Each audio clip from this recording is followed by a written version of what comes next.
नमस्कार, मेरा नाम है हर्षित सिंह तोमर और आप देख रहे हैं टाइम्स एक्सप्रेस। बीते कुछ समय में हमने ऐसे ढेरों उदाहरण देखे जहां पे हम देख सकते थे कि किस कदर इलेक्शन कमीशन ऑफ इंडिया यानी हमारे भारत का जो चुनाव आयोग है वो इस कदर मौन बैठी हुई थी जैसे उसके कान में जूं तक नहीं रेंग रही है। और वही दूसरी तरफ पीएम नरेंद्र मोदी हो गए, अमित शाह हो गए, योगी आदित्यनाथ समेत जितने भी बीजेपी के बड़े नेता हैं या फिर मौजूदा सांसद है वो किस कदर तुष्टीकरण की राजनीतिक रोटियां सेक कर लोगों में नफरत फैला रहे थे। बहुत सारे लोगों का, खास तौर पे वो निष्पक्ष पत्रकारिता करने वाले पत्रकारों का सवाल भी उठता रहा, लोगों में जागरूकता भी उत्पन्न करने की पूरी कोशिश करी कि ये जो नफरती बयान है इसके खिलाफ इलेक्शन कमीशन ऑफ इंडिया तो कोई बड़ा कदम नहीं उठाएगी, तो अब हम क्या कर सकते हैं, हम अपने आंख और कान खोलकर एकदम निष्पक्षता के साथ अपना मत दे। लेकिन आज जो खबर आई है वो एक बहुत अच्छी खबर है और ये अच्छी खबर कहीं ना कहीं एक मिसाल पेश करती है कि आज भी भारत की लोकतंत्र को की आजादी को बचाने के लिए थोड़े बहुत पहलू बाकी हैं।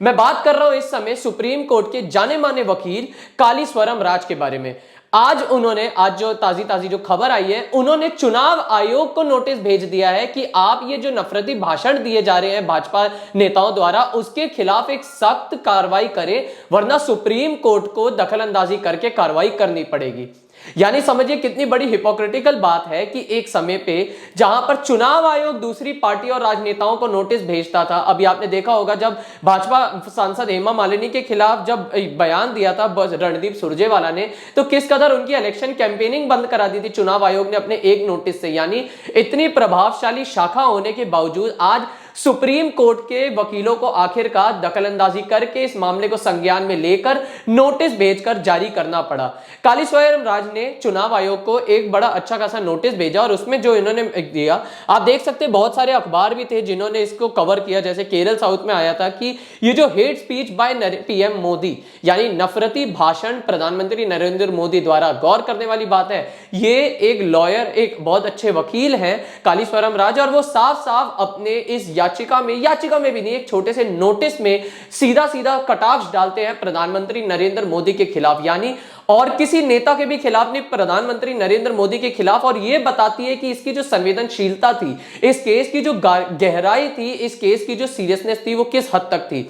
Apex court sends notice to election commission on hate speech by PM Modi, और ये कालीस्वरम राज जो है उसको शेयर भी करते हैं न्यूज इंडियन एक्सप्रेस जो है उनकी नोटिस को ध्यान में रखते हुए। जब वो बाइट देते तो वो किस कदर बोलते हैं, उन्होंने कहा फिलहाल मैंने नोटिस भेज दिया है और चुनाव आयोग के जवाब का इंतजार कर रहा हूं मैं, और हम मुद्दे पर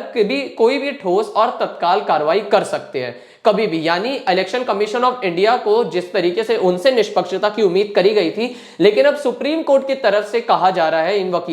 वकील की तरफ से कि अब हमें ठोस कार्रवाई करनी पड़ सकती है अगर उसका अभाव यानी उसका आसार नजर आता है।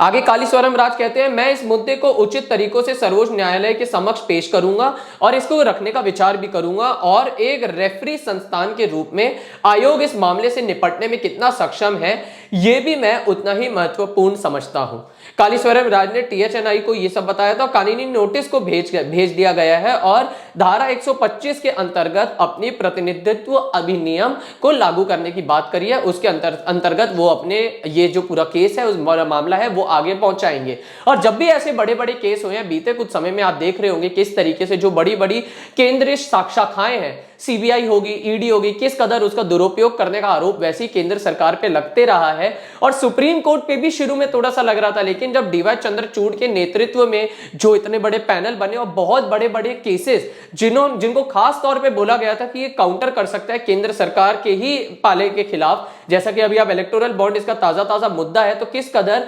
निष्पक्षता सुप्रीम कोर्ट भी दिखा रही है। तो कहीं ना कहीं हम ये कह सकते हैं कि भारत के लोकतंत्र में जो जुडिशियरी है वो वापस से अपना रंग दिखाकर, अपना रूप दिखाकर लोगों के समक्ष वो सच्चाई ला रही है, लोगों के समक्ष एक ट्रांसपेरेंसी ला रही है जो हमारे भारत की लोकतंत्र से उम्मीद कर सकते हैं। और ये बहुत बड़ी बात है क्योंकि अगर ये भी केस आगे याचिका दर्ज होती है, जब इस पे सुनवाई होगी, तो जो आकलन लगाया जा रहा है डीवाई चंद्रचूड़ जो कि इस समय चीफ जस्टिस ऑफ इंडिया है, उन्हीं के पैनल में ये सुनवाई भी होगी। और वो वैसे ही बीजेपी को काफी बार झटका दे चुके हैं, चाहे वो पंजाब के मेयर चुनावों में जो बैलेट पेपर का घोटाला था उसकी बात हो, इलेक्टोरल बॉन्ड की बात हो जिसको घोटाला बोला जा रहा है, अब ये सब सुप्रीम कोर्ट की ही ये जो हम कह सकते हैं ताजी जो याचिकाएं दर्ज हुई थी, जो ताजी सुनवाई हुई थी, उससे नोटिस निकलने के बाद ही इसके संज्ञान में लेके करके निष्कर्ष निकला है। यहां पे एक विनोद कुमार झा भी जो है यहाँ पे एक ट्वीट करके लिखते हैं, लोकसभा 2024 के चुनाव लगभग अपनी जो संवैधानिक शालीनता थी वो खो चुकी है। और इस चुनाव को ऐसा बोला जा सकता है कि ये चुनाव अपना जो मतलब है ना, जो उनका कंटेंट और पर्पस होता है, यानी जो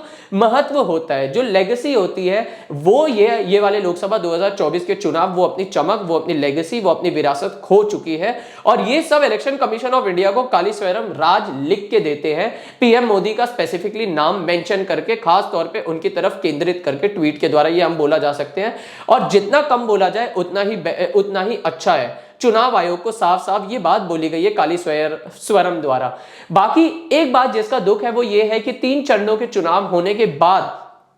अब जाकर इस मामले को संज्ञान में लिया गया है, जो कि शायद थोड़ा सा दुख की भी बात है। लेकिन गौर करने वाली बात है, अभी आधे से ज्यादा चरणों के चुनाव बाकी है, तो जब जागो तब सवेरा। यानी अभी भी अगर भाजपा सांसद अपनी वो जो चिकनी चुपड़ी बातों के नाम पर भड़काऊ बयान दे देते हैं अपने वोट बैंक को संभालने के लिए, तुष्टीकरण की राजनीति जिस कदर वो कर रहे हैं, एक वर्ग को, एक धर्म को, एक जात के इंसान को या फिर आदमियों को, लोगों को टारगेट किया जा रहा है, शायद अब इस चीजों को सांसद संज्ञान में ले ले और वो समझे कि उनका वो जनता प्रतिनिधि है, उनका दायित्व ये है कि मुद्दों को लेकर या फिर विकास को लेकर विपक्षी नेताओं पर ताना मारा जाए, विपक्षी नेताओं पर निशाना साधा जाए, लेकिन उसको ना करके अपने, यहां तक कि अपने खुद की बातें, अपने खुद के विकास का क्रेडिट ही खा लीजिए। सांसद साहब भाजपा के वो भी नहीं कर रहे हैं, वो तो तुष्टीकरण की राजनीतिक रोटी हर बार सेकते जा रहे हैं। चाहे जैसा हमने पहले बताया महिलाओं के केस की बात हो, यौन उत्पीड़न के मेन आरोपी थे, जो अहम आरोपी थे, उनके बेटे को टिकट देने की बात हो, बार बार इस चीज पे हम गौर करना चाहेंगे। और जिस कदर हमेशा से ये कहा जाता है कि एक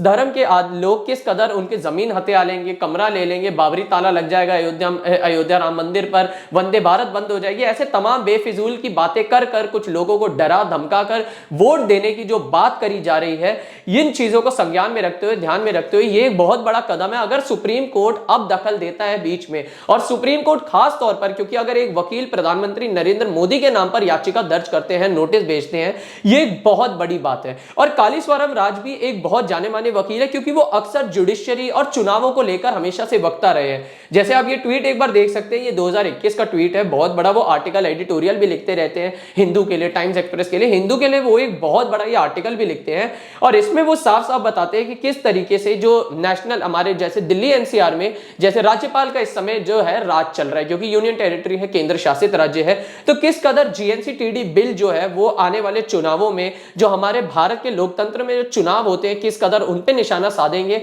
उसको लेकर एक बहुत बड़ा एनालिसिस, अपना विश्लेषण रखते हैं, अपने विचार रखते हैं। वो हमेशा से जुडिशियरी और इलेक्शन का मेल मिलाप करके लोगों के समक्ष एक ट्रांसपेरेंसी और एक जागरूकता अभियान चलाने की हमेशा से पहल रखते आए हैं। तो हम ये भी नहीं कह सकते कि कोई छोटे मोटे वकील है। और अगर एक ऐसे वकील सीधा प्रधानमंत्री मोदी का नाम लेकर हमारे समक्ष एक याचिका, एक नोटिस पेश कर सकते हैं, बहुत बड़ी बात है। और शायद से आज भी लोकतंत्र में थोड़ी सी उम्मीदें हैं। फिलहाल के लिए बस इतना ही। हम भी आपसे कमेंट सेक्शन में जानना चाहेंगे, क्या इस खबर को सुनकर आपको लगता है कि लोकतंत्र एक बार फिर से शायद उजागर होगा? जरूर बताइएगा। बहुत बहुत धन्यवाद। आप देख रहे थे टाइम्स एक्सप्रेस।